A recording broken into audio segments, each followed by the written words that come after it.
Hello everyone, welcome to the NSK learner. I am Rupesh.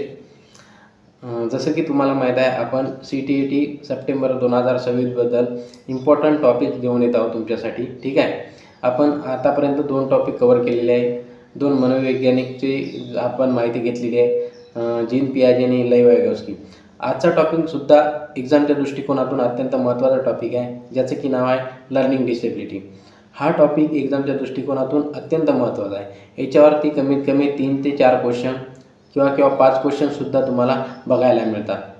आपण तुमच्यासाठी फक्त इम्पॉर्टंट टॉपिक्स घेऊन येणार आहोत, जे की तुमच्या परीक्षेच्या दृष्टिकोनातून महत्त्वाचे आहे. आणि असे टॉपिक घेऊन येणार आहोत जसे की तुम्हाला पॅडॉलॉजीमध्ये सुद्धा ते टॉपिक कामा येतील. असे टॉपिक तुमच्यासाठी आपण घेऊन येणार आहोत. जर तुम्ही चॅनलला नवीन असाल तर चॅनलला आपल्या सबस्क्राईब करून घ्या. हा व्हिडिओ तुमच्या मित्रमैत्रिणींना मोठ्या प्रमाणात शेअर करा, जेणेकरून या व्हिडिओचा त्यांनासुद्धा फायदा होणार आणि त्यांनासुद्धा CTET एक्झाममध्ये यश प्राप्त होणार. ठीक आहे. तर आज आपण बघणार आहोत लर्निंग डिसेबिलिटी. लर्निंग डिसेबिलिटी खूप प्रकारचे आहेत. सर्व आपल्याला परीक्षेच्या दृष्टिकोनातून महत्त्वाचे नाही. ज्या परीक्षेला येतात एक्झाम ओरिएंटेड कंटेनच आपण बघणार आहोत. ठीक आहे. सर्वात पहिले आपल्याला डिसेबिलिटी बघायच्या पहिले आपल्याला RPWD ॲक्ट, जो की डिसेबल पर्सनसाठी असतो, त्याच्याबद्दल थोडीफार माहिती घ्यायची आहे. त्याच्यावरती आजकाल जे एक्झाम होत आहे CTET, तिच्या रिलेटेड क्वेश्चन तुम्हाला विचारत आहे. त्यामुळं त्याच्याबद्दल तुम्हाला थोडीफार माहिती असणे महत्त्वाचे आहे. त्याच्यामध्ये एकूण 21 डिसेबिलिटी दिलेली आहे. ते 21सुद्धा डिसेबिलिटी आपल्याला लर्न करण्याची गरज नाही आहे. त्याच्यातील ज्या इम्पॉर्टंट आहेत त्याच तुम्हाला मी शिकवणार आहे. त्या तुम्ही चांगल्या प्रकारे शिकून घ्या. ठीक आहे. तर आता आपण चालू करूया लर्निंग डिसेबिलिटी. तर सर्वात पहिले RPWD ॲक्ट, या ॲक्टबद्दल आपण माहिती घेऊया. RPWD ॲक्ट हा PWD ॲक्टची रिप्लेसमेंट आहे. ठीक आहे. PWD ॲक्ट हा 1995मध्ये आलेला होता. त्याच्यामध्ये एकूण 7 डिसेबिलिटी तुम्हाला 7 डिसेबिलिटी दिल्या होत्या. परंतु RPWD ॲक्टमध्ये right of person with disability 2016 या ॲक्टने RPWD ॲक्ट 1995ला रिप्लेस केलेला आहे. तर तुम्हाला असा सुद्धा क्वेश्चन विचारला जाऊ शकतो की RPWD ॲक्टला कुठल्या ॲक्टने म्हणजे PWD ॲक्टला कुठल्या ॲक्टने रिप्लेस केलेला आहे. तर PWD ॲक्ट 1995 या ॲक्टला RPWD ॲक्ट 2016 या ॲक्टने रिप्लेस केलेला आहे. PWD ॲक्ट 1995मध्ये एकूण 7 डिसेबिलिटी होत्या, परंतु RPWD ॲक्टमध्ये त्या 7वरून 21 म्हणजे 21 डिसेबिलिटी झालेल्या आहे. ठीक आहे. आणि याच्यामध्ये जर तुम्ही 40% म्हणजे 40% जर डिसेबल असाल तर तुम्हाला याचा लाभ घेता येणार. ठीक आहे. आणि या ॲक्टने कुठकुठले सुझाव दिलेले आहेत, म्हणजे कुठकुठल्या गोष्टी सांगितलेल्या आहेत, कुठकुठले त्यांच्याबद्दल जे प्रावधान दिलेले आहे ते तुम्हाला मी सांगणार आहे. ठीक आहे. तर प्रावधान बघूया कुठकुठले प्रकारचे दिलेले आहे. हे जे प्रावधान आहे हे एक्झामच्या दृष्टिकोनातून आपल्याला महत्त्वाचे आहे. सर्वात पहिले आहे की किसी भी प्रकार के भेदभाव आणि पक्षपात कुठल्याही प्रकारचं करायचं नाही, हे सर्वात पहिले सांगितले आहे. ठीक आहे. No discrimination and unfair treatment, म्हणजे कुठल्याही प्रकारचं डिसेबल पर्सनसोबत डिस्क्रिमिनेशन करायचं नाही. हे अंडरलाईन करून घ्या, नो डिस्क्रिमिनेशन. ठीक आहे. त्यानंतर सेकंड आहे समावेशिक शिक्षा प्रदान करणं, प्रोव्हाइड इन्क्लुझिव्ह एज्युकेशन. त्यांनी इन्क्लुझिव्ह एज्युकेशनवर भर दिला आहे. इन्क्लुझिव्ह एज्युकेशन म्हणजे काय की सर्व मुलांना सोबत शिकवणे, डिसेबल पर्सनला आणि जे नॉर्मल विद्यार्थी आहेत त्यांच्यासोबतच शिक्षण देणे, त्याला म्हणायचं इन्क्लुझिव्ह एज्युकेशन. ठीक आहे. थर्ड नंबरचा पॉईंट काय आहे बघा. थर्ड नंबरचा आहे समानता एन सन्मान का व्यवहार करणं, इन्श्युअर इक्वॅलिटी डिग्निटी अँड रिस्पेक्ट, मी त्यांना रिस्पेक्टने वागणूक देणे. ठीक आहे. त्यानंतरचा आहे 4 नंबरचा पॉईंट दिव्यांग बच्चों के लिए सरकारी योजनाएं लागू करणं, जे दिव्यांग विद्यार्थी आहे किंवा डिसेबल चिल्ड्रन आहे त्यांच्यासाठी नवीन नवीन योजना आणणं, कारण की त्यांच्या वागण्यामध्ये किंवा त्यांच्या कौशल्याच्या डेव्हलपमेंटमध्ये त्यांना सोयीस्कर जाईल अशा योजना आणणे. ठीक आहे. त्यानंतर 5 नंबरचा पॉईंट बघा, रोजगार में समानता एंड उचित अवसर सुनिश्चित करणं, म्हणजे रोजगारामध्ये सुद्धा त्यांना समानता देणं. ठीक आहे. त्यानंतर बघा हिंसा शोषण एंड दुर्व्यवहार से सुरक्षा देणं, त्यांना protect again violence and abuse, त्यांना कुठल्याही प्रकारचं व्हायलन्स किंवा शोषण न करणे याच्याबद्दल संरक्षण देण्याची गोष्ट कोण सांगते, RPWD ॲक्ट 2016. ठीक आहे. त्यानंतर सुलभता को बढ़ावा देना, म्हणजे सुविधा त्यांना आरोग्याची सुविधा असेल, इन्फ्रास्ट्रक्चर असेल, जे कॉलेजमध्ये जाताना त्यांना सर्व सुविधा उपलब्ध करून देणे, सोयीसुविधा त्यांना चांगल्या प्रकारे उपलब्ध करून देण्याचे काम RPWD ॲक्ट सांगतो. ठीक आहे. त्यानंतर काय सांगतो, स्कूल में प्रवेश के समय भेदभाव नाही करना. जेव्हा नॉर्मल विद्यार्थी एखाद्या शाळेमध्ये प्रवेश घेतो, त्याला ज्या प्रकारे तुम्ही प्रवेश देता त्याच प्रकारे डिसेबिलिटी चिल्ड्रनला सुद्धा प्रवेश देणे हा कोण सांगते, RPWD ॲक्ट. ठीक आहे. त्यानंतर जे भवन असेल त्यांचं, म्हणजे जे इन्स्टिट्यूट स्ट्रक्चर असेल ते चांगल्या प्रकारे, वातावरण चांगल्या प्रकारे देणे त्यांना. जर एखाद्याला जर चालता येत नसेल, व्हीलचेअरवर तो चालत असेल, तर त्यांच्यासाठी योग्य प्रकारे व्यवस्था करणे. जसं की त्यांची जी शाळा आहे किंवा त्यांचा जो वर्ग किंवा त्यांची वर्गखोली आहे ती खालच्या फ्लोअरवर ठेवणे, ग्राउंड फ्लोअरवर ठेवणे. जर वरी क्लास असेल तर लिफ्टची सोय करणे. अशा प्रकारे त्यांना सुविधा पुरवणे. ठीक आहे. उच्च स्वास्थ्य सेवा म्हणजे त्यांच्या आरोग्याच्या सेवासुद्धा पुरवण्याचं कोण सांगतो, RPWD ॲक्ट 2016. ठीक आहे. दर 5 वर्षाने जे डिसेबल पर्सन आहे किंवा डिसेबल चिल्ड्रन आहे यांची दर 5 वर्षाने सर्वेक्षण करणे. सर्वेक्षण कशासाठी करायचं आहे, सर्वेक्षण याच्यासाठी करायचं आहे की त्यांनी कुठल्या प्रकारे प्रगती केलेली आहे, कुठल्या प्रकारे प्रगती होत नाही आहे त्यांची, त्याच्यासाठी उपाययोजना कुठल्या आखता येतील, याच्यासाठी त्यांचं दर 5 वर्षानं सर्वेक्षण करायचं कोण सांगतो, RPWD ॲक्ट. ठीक आहे. त्यानंतर काय म्हणतो, वर्ष 6 म्हणजे 6 ते 18 वर्षापर्यंत त्यांना फ्रीमध्ये शिक्षण देण्याचं सुद्धा RPWD ॲक्ट सांगतो. त्यांच्या मर्जीचं शिक्षण, जवळील शाळेत त्यांना प्रवेश देणे किंवा जर शाळा दूरसुद्धा असेल तर त्यांच्या मर्जीच्या शाळेमध्ये सुद्धा त्यांना प्रवेश करून देणे, हे सुद्धा RPWD ॲक्ट 2016 सांगतो. ठीक आहे. केंद्रीय एवं राज्य सल्लागार बोर्ड का गठन करना. Establish the central and state advisory board of disability.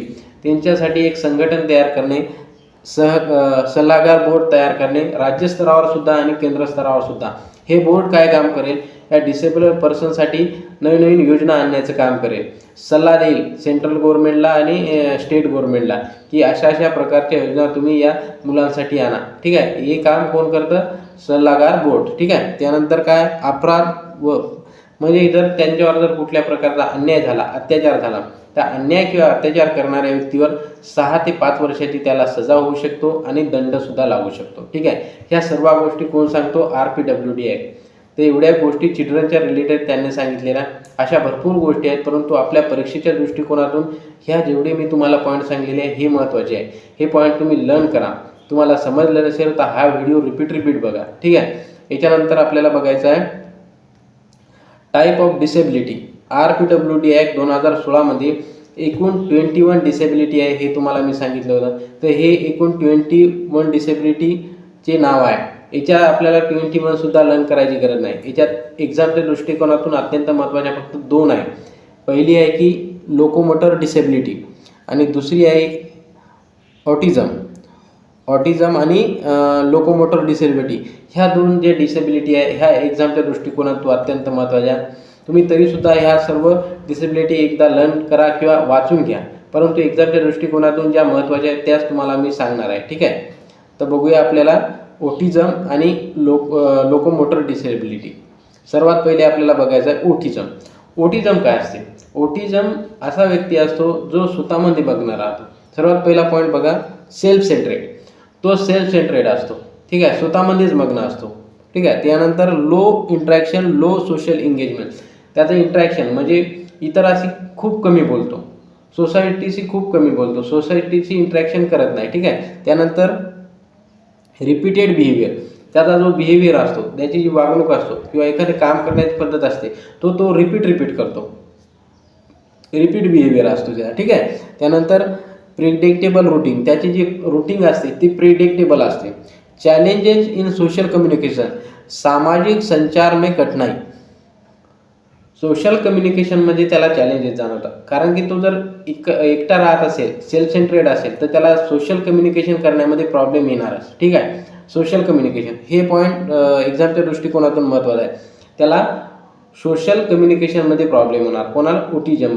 ठीक आहे, ज्याला डिसेबिलिटी आहे. त्यानंतरचा कुठला आहे टाईप, त्यानंतर बघा लोकोमोटर डिसेबिलिटी.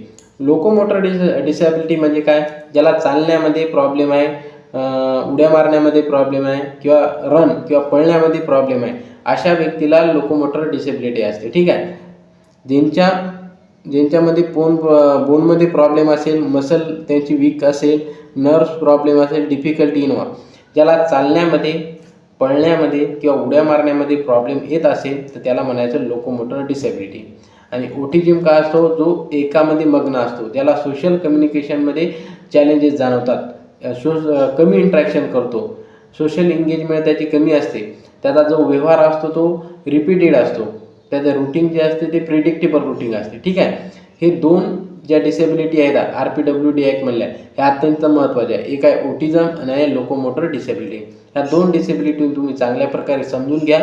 यामधील एक ना एक पॉईंट एक्झामच्या दृष्टिकोनातून अत्यंत महत्त्वाचा आहे. तुम्ही तुमच्या नोटबुकमध्ये नोट डाऊन करून घ्या आणि रिपीटली वाचन करा, जेणेकरून ते तुम्हाला समजेल.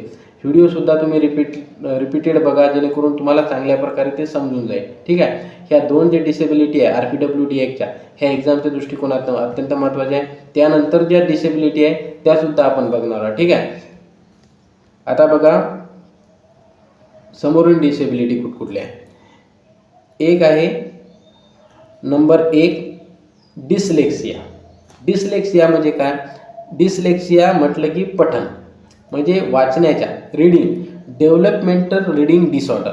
जर तुम्हाला वाचण्यामध्ये प्रॉब्लेम जात असेल, तुम्हाला कुठली स्पेलिंग उच्चार करण्यामध्ये प्रॉब्लेम जात असेल तर त्याला म्हणायचं डिसलेक्सिया. जसे की इथं उदाहरण दिलेलं आहे, 6ला तो 9 वाचतो. ठीक आहे. Pला तो Q वाचतो. रिव्हर्स इन रीडिंग, याचं एक आहे reverse in reading, lack of reading frequency. ठीक आहे. रिव्हर्स करतो रीडिंग, 6ला 9 वाचतो, 9ला 6 वाचतो, याला म्हणायचं डिसलेक्सिया. ठीक आहे. त्यानंतर सेकंड बघा डिस्ग्राफिया. डिस्ग्राफिया कसं म्हणायचं? लेखन विकार, ज्याला लिहिण्याच्या संबंधी, डिसलेक्सिया वाचण्याच्या संबंधी होता, डिस्ग्राफिया हा लिहिण्याच्या संबंधी आहे. जर एखाद्या विद्यार्थ्याला लिहिण्यामध्ये प्रॉब्लेम जात असेल, लिखाणामध्ये प्रॉब्लेम जात असेल तर त्याला म्हणायचं डिस्ग्राफिया. ग्राफ हा लिहिण्याच्या संबंधी असतो, तर याच्यावरून लक्षात ठेवायचं, ग्राफ म्हटलं की लिहिणे.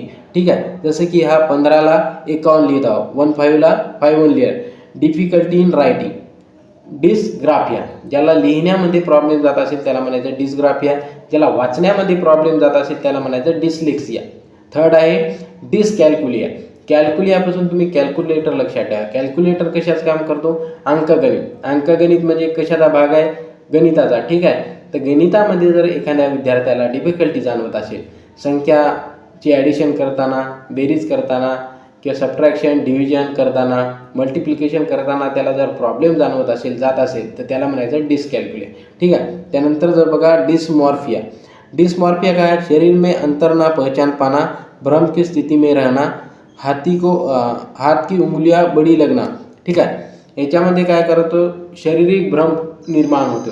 जसे की मोर, डिस्मॉर्फियापासून मोर लक्षात ठेवा. मोराला तो कोंबडी म्हणणे किंवा मोराला तो हेन म्हणणे, याला म्हणायचं डिस्मॉर्फिया. ठीक आहे. त्यानंतर जर बघा डिस्फेसिया. डिस्फेसिया काय असतो? हा भाषेच्या संबंधित विकार आहे. बोलताना जे बोलत आहे किंवा बात करते समय आपले विचार व्यक्त न कर पाना, त्याला बोलताना जर आपले विचार भाषेत व्यक्त करता येत नसतील तर त्याला म्हणायचं डिस्फेसिया. ठीक आहे. त्यानंतरचं बघा, त्यानंतरचा विकार आहे डिस्फ्रॅक्सिया. डिस्फ्रॅक्सिया काय असतो? डिस्फ्रॅक्सिया म्हणजे काय? 6 नंबरचा विकार आहे तो. उच्च शरीर कौशल्य का विकास नहीं होना, मोटर स्किल का अपर्याप्त विकास, हाथ आँख समन्वय की कमी, मानसिक ध्यान और शारीरिक प्रवास को सही दिमाग में दिशा में लागू करने में असफलता. ठीक आहे. डिस्प्रॅक्सिया. डिस्प्रॅक्सिया म्हणजे काय? जर तुमचं आय आणि हँड कॉर्डिनेशन जर जमत नसेल तर त्याला म्हणायचं डिस्प्रॅक्सिया. उदाहरणार्थ सांगायचं झाल्या, विराट कोहली किंवा कुठलाही खेळाडू जर एखादी कॅच पकडताना जर बघत इकडे असेल आणि त्याचे हात इकडे जात असेल तर तो कॅच पकडू शकणार नाही, कारण की त्याच्या आय आणि हाताचं कॉर्डिनेशन जमणार नाही.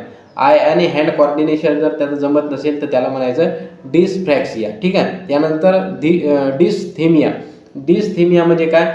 तणावमध्ये, जो विद्यार्थी तणावमध्ये राहतो. ठीक आहे. तणावाशी संबंधित विकार, डिप्रेशन, चिंता, लंबे समय तक उदासी रहना. थिमिया म्हणजे काय, तणावाची स्थिती, तणावामध्ये एखादा विद्यार्थी राहत असेल, एन्झायटी होत असेल, त्याला कुठल्याही प्रकारे एकाच गोष्टीमध्ये मग्न राहत असेल तर त्याला म्हणायचं डिसथिमिया. ठीक आहे. त्यानंतर 8 नंबरचा बघा अफेसिया. आपण डिस्पेजिया बघितलेला. डिस्पेजिया हा भाषेच्या संबंधित विकार आहे की आपले विचार तो भाषेमध्ये व्यक्त नाही करता येत, त्याला म्हणायचं डिस्पेजिया. अफेसिया काय, अफेसिया सुद्धा भाषेच्या संबंधितच आहे, परंतु जर तुम्हाला डोक्यामध्ये काय लागलेले असेल किंवा ब्रेन इंजुरी असेल तर तेव्हा तुम्हाला होतो डिसएफिया, म्हणजे तुम्हाला भाषेमध्ये प्रॉब्लेम जातो. जर डोक्यामध्ये लागलेले असेल तर न्यूरोलॉजिकल विकार. ठीक आहे. त्यानंतर येतो अलेक्झिया. अलेक्झिया काय, आपण डिसलेक्झिया बघितला. डिसलेक्झिया कशा संबंधित आहे, रीडिंगच्या. ठीक आहे, पाठांच्या. आणि अलेक्झिया सुद्धा रीडिंगच्या संबंधित आहे, परंतु याच्यामध्ये सुद्धा जर ब्रेनमध्ये इंजरी झाली असेल, सेरेब्रल डॅमेज काहीतरी तुम्हाला डोक्यामध्ये लागले असेल आणि त्याच्यानंतर जर तुम्हाला वाचण्यामध्ये प्रॉब्लेम जात असेल तर त्याला म्हणजे अलेक्सिया. डिसलेक्सिया काय असतो, डिसलेक्सिया असतो की तुम्हाला वाचण्यामध्येच प्रॉब्लेम जात आहे, तुम्हाला कुठल्याही प्रकारे डोक्यामध्ये मार नाही परंतु वाचण्यामध्ये प्रॉब्लेम जात आहे तर डिसलेक्सिया. परंतु तुम्हाला डोक्यामध्ये मार लागलेला आहे आणि त्याच्यानंतर तुम्हाला वाचनामध्ये प्रॉब्लेम जात आहे तर त्याला म्हणायचं अलेक्सिया. ठीक आहे. त्यानंतरचा पॉईंट बघा डिसेबिलिटी 10th नंबरची ADHD, attention deficit hyper active disorder. हा डिसऑर्डर एक कार्यभर ही ध्यान केंद्रित करत आहे, एकाच गोष्टीवर जर ध्यान केंद्रित करत असेल आणि हायपर ॲक्टिव्ह असेल, एका जागी न बसणे, इकडे तिकडे जाणे, क्लासमध्ये बडबड करणे, एका बेंचवरून दुसऱ्या बेंचवर जाणे, असा विद्यार्थी असेल तर त्याला म्हणायचं ADHD, म्हणजे हायपर ॲक्टिव्ह असतो हा खूप. एखादी गोष्ट उदाहरणार्थ तुम्हाला सांगायचं झाले, एखादी गोष्ट की तुमच्या घरामध्ये TV आणली, तर TV आणल्याच्यानंतर तिला पटपट खोलणे, लावायला रिमोटची बटणं पटपट दाबणे, याला म्हणायचं ADHD. खूप हायपर ॲक्टिव्ह असतो, एका गोष्टीवर लक्ष केंद्रित करत नाही. ठीक आहे. त्यानंतरचे बघा हे एकूण सर्व प्रकारचे विकार आपण बघितलेले आहे जे परीक्षेच्या दृष्टिकोनातून अत्यंत महत्त्वाचे आहे. याच्यावर प्रश्न कशा प्रकारे येतात एक्झाममध्ये आपण ते बघूया. आपल्या कन्सेप्टच्या रिलेटेडच क्वेश्चन येणार, कन्सेप्टच्या बाहेर एक सुद्धा क्वेश्चन जाणार नाही याची गॅरंटी मी तुम्हाला देतो. ठीक आहे. तर आपण आता क्वेश्चन बघूया. क्वेश्चन बघ, हा क्वेश्चन कधी आलेला आहे, फेब्रुवारी 2026, पेपर नंबर 1. पेपर नंबर 1 मध्ये हा क्वेश्चन आलेला आहे. बघा डिसलेक्सिया म्हणजे काय, सरळ तुम्हाला क्वेश्चन विचारला आहे. डिसलेक्सिया इज कशाच्या रिलेटेड आहे डिसलेक्सिया. डिसलेक्सिया आपण सर्वात पहिले बघितलं, डिसलेक्सिया म्हणजे रीडिंगच्या संबंधित. ठीक आहे. रायटिंगच्या संबंधित आहे का नाही, ऑप्शन नंबर 3. डिसलेक्सिया म्हणजे रीडिंग संबंधित. ठीक आहे. त्यानंतर क्वेश्चन नंबर 2 बघा. क्वेश्चन 2 आहे, which of the following is a characteristic of language development in dyslexia. डिसलेक्सियाचं कॅरेक्टर काय की तो पहिला option student are good in oral skill. ओरलबद्दल काही नाही सांगितलं. Reverse in reading, option number 2. तो रिव्हर्स करतो रीडिंगला. रिव्हर्स करतो रीडिंगमध्ये म्हणजे कसं की 9ला 6 वाजणार, 6ला 9 वाजणार. ठीक आहे. जसे की कमल नाव आहे तर तिला मम्मल म्हणणार, रिव्हर्स रीडिंग करतो, त्याला म्हणायचं डिसलेक्सिया. हे एक कॅरेक्टर. ठीक आहे. ठीक आहे. त्यानंतरचा क्वेश्चन बघा. हे क्वेश्चन कधी आलेले आहे, हा क्वेश्चन आलेला आहे फेब्रुवारी 2026, पेपर नंबर 2. पेपर नंबर 2चा क्वेश्चन आहे, which of the following is the correct match learning disability and challenges causes by it. Disability आणि त्यांचे कॉजेस. ठीक आहे.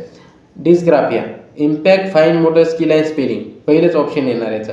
Impact fine motor skill. Fine motor skill म्हणजे काय, तुमच्या हाताचा विकास न होणे. ठीक आहे. त्यानंतरचा क्वेश्चन बघा काय दिलेला आहे, student struggling with autism show easy ad. Autism कशाच्या संबंधित आहे, ऑटिझम म्हणजे काय, जो स्वतःमध्ये मग्न राहतो, ज्याचं बिहेवियर आहे ते प्रिडिक्टेबल असते रुटीन त्याचं. त्यानंतर सोसायटीचं सोशल कम्युनिकेशनमध्ये त्याला चॅलेंजेस जातात. ठीक आहे. तर फर्स्ट ऑप्शन काय, आय कॉन्टॅक्ट ड्युरिंग कन्व्हर्सेशन, हा नाही. Familiar and predictable routine, 2nd. Option number 2, familiar and predictable routine असते त्याचा. त्यानंतरचा क्वेश्चन बघा. हा प्रश्न कधी आलेला आहे, फेब्रुवारी 2026, पेपर नंबर 2. पेपर नंबर 2 मध्ये एकूण 3 क्वेश्चन आले. याच्या पहिले आपण 2 बघितले आणि हा सुद्धा.